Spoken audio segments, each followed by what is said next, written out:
تاکہ میرے دل میں اگنات کے خلاف کوئی اناد نہ سر اٹھانے پائے۔ لیکن ظاہر ہے کہ میں ان تمام چیزوں سے بہت بلند تھا۔ مجھے بھلا اگنات یا اس جیسے کسی دوسرے شخص کی رائے کی کیا پرواہ ہو سکتی تھی۔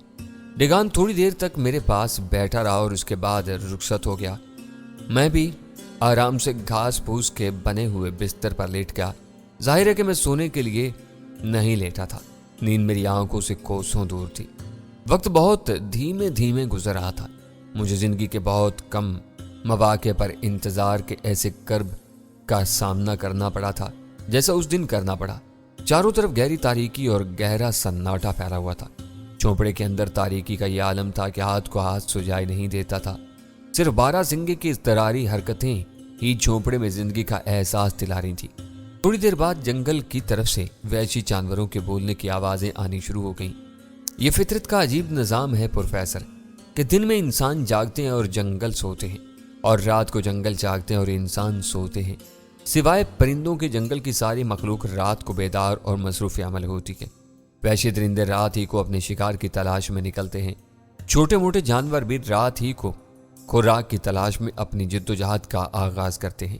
تالاب یا ندی کے کنارے پانی پینے کے لیے بھی رات ہی کو جانوروں کی ٹولیاں آتی ہیں اور باری باری اپنی پیاس بجھا کر وہاں سے رخصت ہو جاتی ہیں۔ دن بھر جو جنگل سنسان اور ویران نظر آتا ہے، رات ہوتی ہی جیسے اس میں زندگی کی لہر توڑ جاتی ہے۔ کونوں قدروں، بلوں بھٹیوں اور درختوں کے جھنڈوں میں چھپے ہوئے سارے جانور باہر نکل آتے ہیں اور خوراک کی تلاش میں اپنی جدوجہد شروع کر دیتے ہیں۔ اس رات بھی جنگل میں جنگلی زندگی اپنے عروج پر تھی۔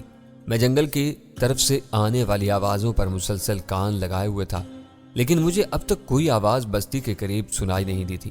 ساری آوازیں دور دور سے کافی فاصلے پر سے آ رہی تھیں، تاہم میں ہمتن گوش لیٹا تھا۔ کافی رات گزر گئی، میں لیٹے لیٹے تھک گیا۔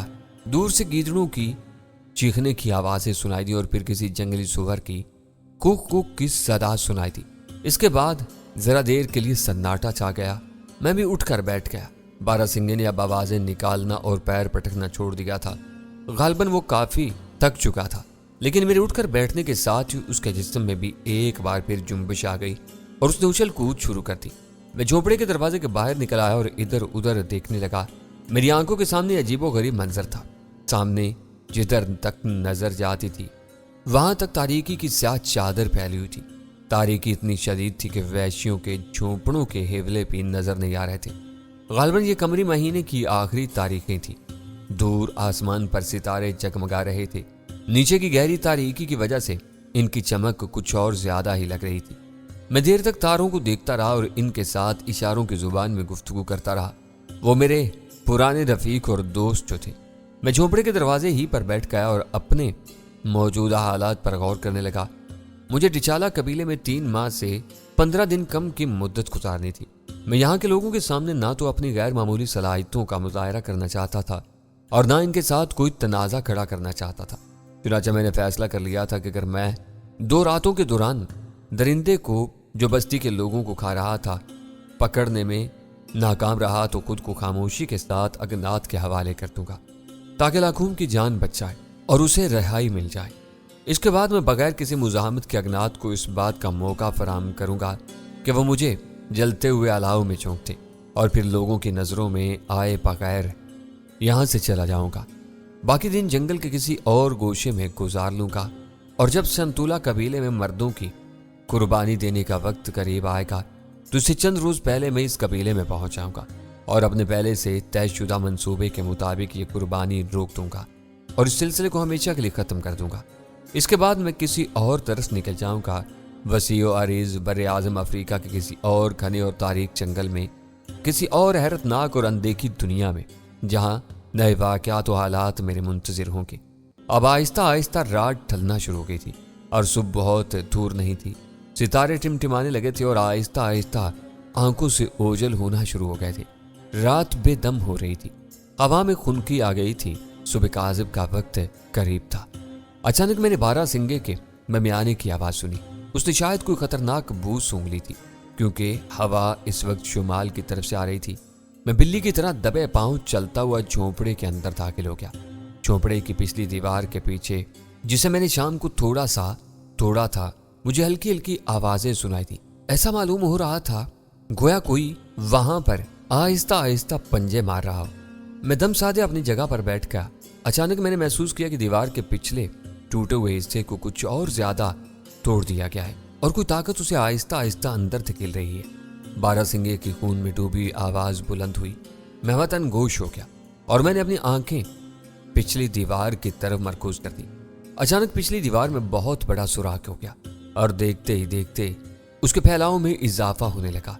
اب مجھے دو شیشے کی طرح چمکتی ہوئی آنکھیں صاف نظر آ رہی تھی۔